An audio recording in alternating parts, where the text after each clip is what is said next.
You know, we rely on the internet for pretty much everything, right? From talking with family to, well, running the entire global economy. It feels permanent, almost like the air we breathe. But what if it wasn't? So let's just run a little thought experiment. What would actually happen if, one day, the internet just stopped? Just really imagine it. You wake up, you reach for your phone like you always do, and there's nothing. No messages, no news alerts, absolutely no connection. Now that might sound like a minor inconvenience, maybe even a nice little break. But for a world as interconnected as ours, the reality would be anything but. And look, we're not talking about some niche problem here. As of 2024, there are 5.35 billion internet users. I mean, that's 2/3 of everyone on the planet. A worldwide outage wouldn't just affect a few tech hubs in Silicon Valley, it would directly upend the daily lives of the vast majority of humanity. So what happens in those first few moments, the first few hours?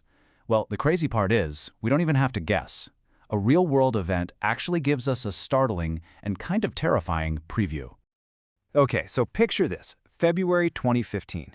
About 1 million people in Arizona suddenly found themselves completely cut off, totally offline. Now, it wasn't a global catastrophe, of course, but it was a perfect little small-scale preview of what a larger shutdown would look like. And you might think the cause was some sophisticated cyber attack, right?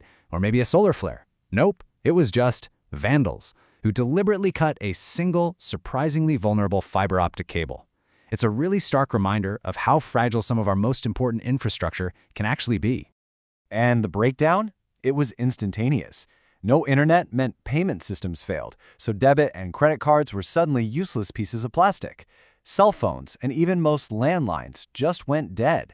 And critically, 911 emergency services were crippled, forcing them to rely on old-school, handheld radios.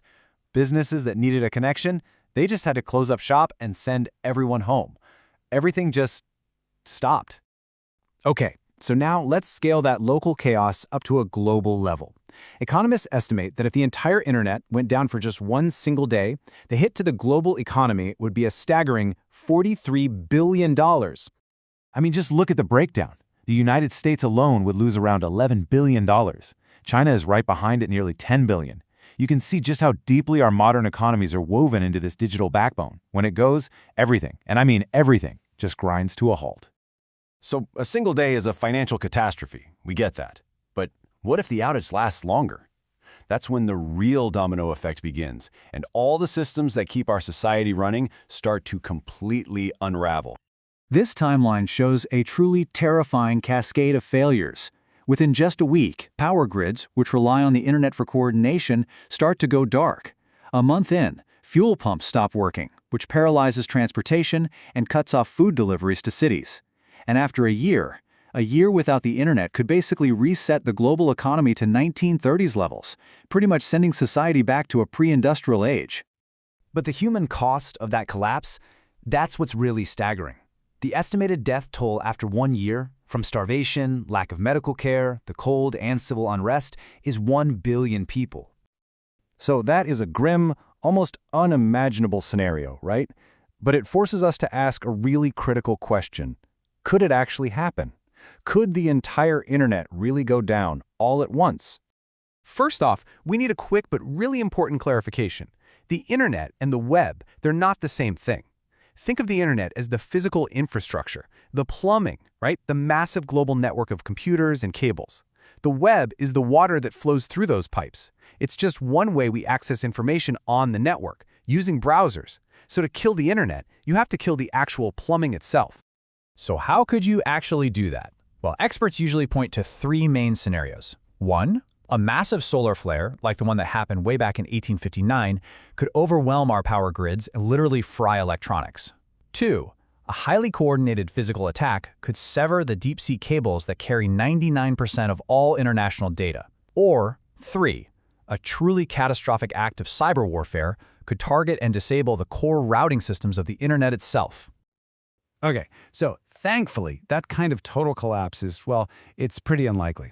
As experts like Professor Paul Levinson point out, the internet was designed from the very beginning to be decentralized and redundant. It was literally built to withstand damage.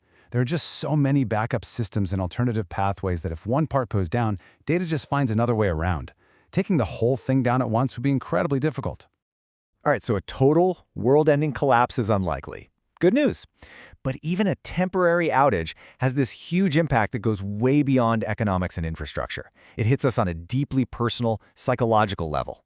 Check out this story from Jeff Hancock at Stanford. It says it all. He used to ask his students to go completely offline for a weekend. By 2009, they basically staged a class revolt, arguing it would totally ruin their academic and social lives. Can you imagine asking a student to do that today? No way. The request would be completely unthinkable. And this isn't just a feeling. It's backed by research.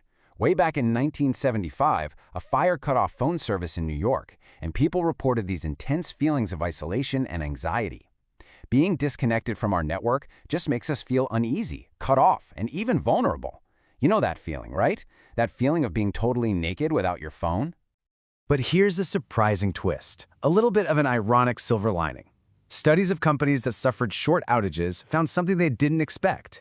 Instead of just sitting around, employees suddenly tackled all the offline tasks they've been putting off for months, like organizing files and paperwork. And the result? A short-term, kind of funny boost in productivity. So where does that leave us? What's the big takeaway here? A total collapse is unlikely, sure, but our dependence, economic, societal, and psychological, is absolute. The bottom line is, we've passed the point of no return. As this quote puts it, trying to reduce our reliance isn't a real option anymore. Our global society is fundamentally built on this technology, for better and for worse. It's just the way of the world now. And that leaves us with one last really crucial question to chew on. We tend to think of the internet as a tool, something we use. But maybe it's become more than that. Maybe it's the very environment we inhabit. And if that's true, what does it mean to live in a world that has an off switch?